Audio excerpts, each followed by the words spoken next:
दोस्तों नमस्कार। आज हम बात करने वाले हैं रिलायंस कैपिटल से संबंधित दो बड़े न्यूज़ की, जो आपके इन्वेस्टमेंट के लिए एक लाभदायक साबित हो सकता है। इससे पहले हम थोड़ा इसके चार्ट पैटर्न के एनालिसिस कर लेते हैं।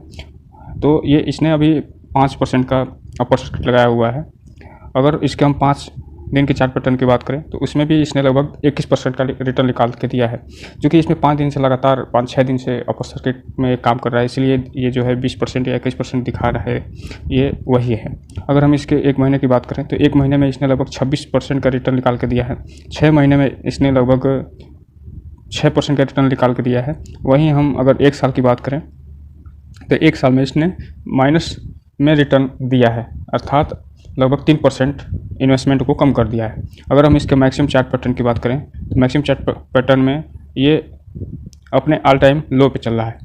तो ये कंपनी अभी NCLT में है और इसके बिकने की संभावना जताई जा रही है। इसलिए ये जो आप चार्ट पैटर्न देख रहे हैं, ये चार्ट पैटर्न इसलिए ये लो में दिखाया जा रहा है क्योंकि ये NCLT में अभी इसकी एक प्रक्रिया इंसॉल्वेंसी की चल रही है। अब हम आ गए हैं BSE की वेबसाइट पे और यहाँ हम पहले न्यूज़ के बारे में बात करेंगे। हम देखेंगे कि चूँकि यहाँ पे देखने को मिल रहा है कि ये रिलायंस कैपिटल IRP के स्टेज 1 में शामिल कर दिया गया है। अब ये IRP स्टेज 1 होता क्या है, इसको हम थोड़ा देख लेते हैं। और ये जो IRP स्टेज 1 है, इसमें शामिल होने पर इस शेयर के ऊपर क्या प्रभाव पड़ेगा तथा ये इससे निवेशकों को क्या इफेक्ट पड़ेगा, इसको हम थोड़ा देख लेते हैं। IRP का जो मतलब होता है वो होता है इंसॉल्वेंसी रिजोल्यूशन प्रोसेस। IRP का मतलब इंसॉल्वेंसी रिजोल्यूशन प्रोसेस होता है। यह act insolvency and bankruptcy code 2016 के तहत एक प्रोसेस है जिसमें भारत का एक बैंक्रप्सी लॉ है। अगर कोई कॉरपोरेटर यानी लेनदार के ड्यूज को चुका नहीं पाता है तब फाइनेंशियल लेनदारों के पास इंसॉल्वेंसी रेजुलेशन प्रोसेस शुरू करने का एक अधिकार होता है। जो रेजुलेशन प्रोसेस शुरू करने के लिए वो जो है नेशनल कंपनी लॉ ट्रिब्यूनल को एक एप्लीकेशन देता है, अर्थात NCLT को एक एप्लीकेशन देता है। एप्लीकेशन जमा करने के बाद ये लेनदारों के क्लेम यानी कंपनी जो एसेट दी हुई है को 6 महीने के लिए NCLT द्वारा रोक दिया जाता है। इस दौरान NCLT से उसके बारे में सुनेगा और भविष्य में क्या करना है उसका तय करेगा।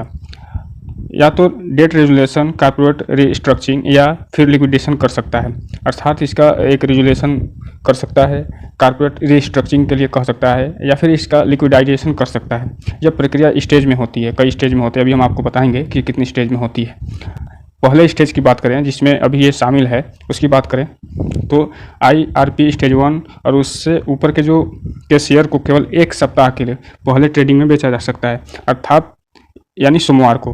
अगर सोमवार को ट्रेडिंग हॉलीडे है तब मंगलवार को ये बेचा जा सकता है। सप्ताह के केवल पहले ट्रेडिंग दिन को काइट होल्डिंग में ये स्टॉक दिखाई देगा। हालांकि ये कंसोल पर सभी ट्रेडिंग दिनों में दिखेगा, लेकिन जो है इसमें ट्रेडिंग नहीं होगी और इसमें केवल सोमवार को ही ट्रेडिंग होगी और अदर दिन इसमें ट्रेडिंग एकदम नहीं किया जाएगा। यही कारण है कि ये इसको IRP स्टेज 1 में शामिल कर दिया गया है। यदि हम इसके स्टेज प्रोसेस की बात करें तो इसका जो पहला स्टेज है, ये अभी हमने देखा कि इसमें जो है ट्रेडिंग रोक दी जाती है, जो कि सिर्फ सोमवार को यानी फर्स्ट डे ट्रेडिंग का फर्स्ट दिन ही जब बाजार खुलेगा तो सिर्फ सोमवार को इसमें ट्रेडिंग हो सकती है। अदर 4 दिन इसमें ट्रेडिंग एकदम नहीं की जाएगी। अगर दूसरे स्टेज की बात करें तो दूसरे स्टेज में इसमें एक अंतरिम रेजुलेशन प्रोसेस लिया जाएगा तथा एक अधिकारी नियुक्ति की जाएगी जो देखता है कि ये इसका क्या इसमें करना है और कैसे इसके रेजुलेशन को निर्णय तक पहुंचाना है। इसके बाद अगर चौथे स्टेज की बात करें,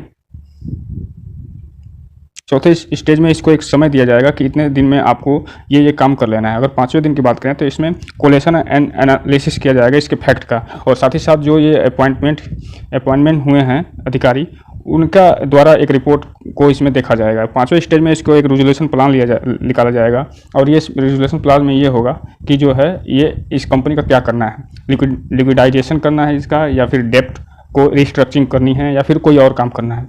उसके बाद ये अंतिम में आके एक डिसीजन लिया जाएगा कि ये जो है इस कंपनी को फाइनली या फिर डेप्ट स्ट्रक्चर कर दिया जाए या फिर एक इसको बेच दिया जाए, या फिर ये ऐसे तमाम निर्णय लिए जाते हैं। तो ये रहा इसमें स्टेज 1 से लेके 6 तक पूरा प्रोसेस, जिसमें कंपनी ट्रेडिंग से लेके और इसके रिजोल्यूशन एवं निर्णय बेचने तक पूरी प्रक्रिया इसमें शामिल होती है। जैसे जैसे ये स्टेज 1 से लेकर और स्टेज 6 तक दिखाता चला जाएगा, आप इसको देख के जान सकते हैं कि ये कंपनी किस प्रोसेस से गुजर रही है और ये इस कंपनी का आगे क्या हो सकता है।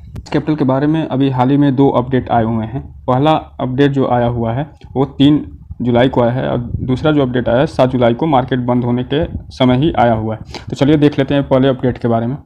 जो 3 जुलाई को अपडेट आया है उसमें ये बताया जा रहा था कि 3 जुलाई को इसमें 12 बजे एक मीटिंग होने वाली थी इसके क्रेडिटर को लेके, जो इसमें कुछ निर्णय होने वाले थे इसके क्रेडिटर और जो देनदार हैं जो ऋण दिए हुए हैं उससे संबंधित, उसको टाल के 6 जुलाई को कर दिया गया है। तो ये जो 6 जुलाई को जो मीटिंग होनी थी वो 12 बजे के आसपास होनी थी। और तो यही है इसका पहला अपडेट था, इसमें ज़्यादा कुछ है नहीं। तो हम चलते हैं इसके दूसरे अपडेट के बारे में देख लेते हैं। इसका जो दूसरा अपडेट आया है वो 7 जुलाई 2023 को आया है। ये जो अपडेट है इसमें बताया गया कि दिस रिफरेंस कंपनी के जो क्रेडिटर्स हैं उनके बारे में एक मीटिंग ऑर्गेनाइज की गई थी जुलाई 6 2023 को 6 PM पे, वो भी मुंबई में। ये बताना था कि एक मीटिंग इसमें कंडक्ट की गई है और इस मीटिंग में ये क्रेडिटर के साथ ये जो मीटिंग है, जो उनके देनदार हैं, जो बैंक जैसे जो लोन इनको इस कंपनी को दिए हुए हैं, जो बैंक हैं, जो NBFCs हैं, उनके साथ ये मीटिंग करे हुए हैं। और मीटिंग करने के बाद ये कुछ निर्णय पे पहुंचे हैं जो NCLT को अभी बताया जाएगा और उसके बाद ये जो प्रोसेस शुरू होगा NCLT में इसके बेचने और ख़रीदने का, उसमें इसकी भागीदारी होगी। अब हम आगे चलते हैं और थोड़ा जान लेते हैं इसको कौन खरीद रहा है और ये जो कितने में ये सौदा लगभग हुआ है। अगर हम इसके बात करें इसके खरीदार की, तो उसमें ये हिंदुजा समूह की कंपनी है इंडस इंटरनेशनल होल्डिंग लिमिटेड, जो 9,661 रुपये में इसके खरीदने की पेशकश करी हुई है और ये 99% इसका शेयर खरीदेगी।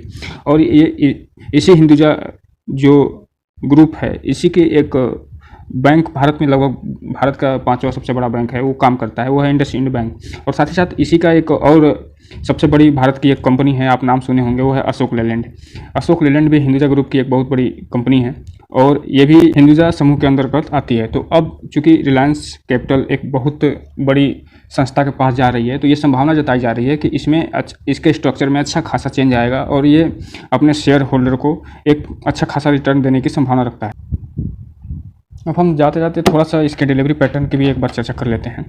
इसमें हम देखें तो 7 जुलाई को लगभग 100% की डिलीवरी उठाई गई है, वो भी अच्छे खासे वॉल्यूम के साथ। और वहीं 6 जुलाई को भी 100% की डिलीवरी उठाई गई है, हालांकि वॉल्यूम जो है 7 जुलाई की तुलना में कम है। और 5 जुलाई को भी एक अच्छे खासा वॉल्यूम के साथ डिलीवरी उठाई गई है। इन सब न्यूज़ को देखकर बस एक चीज़ समझ में आ रही है कि ये जो कंपनी है रिलायंस कैपिटल एक NCLT में गई हुई कंपनी है जो कि डेब्ट से दबी हुई है। अगर इसका रेजोल्यूशन प्रोसेस सफल हो जाता है और इसको हिंदुजा ग्रुप खरीद लेती है तो इस कंपनी के दिन पलट सकते हैं और ये कंपनी फिर से अपने ऑल टाइम हाई के आसपास पहुंच सकती है, जो कभी ये बहुत बड़ी कंपनी हुआ करती थी।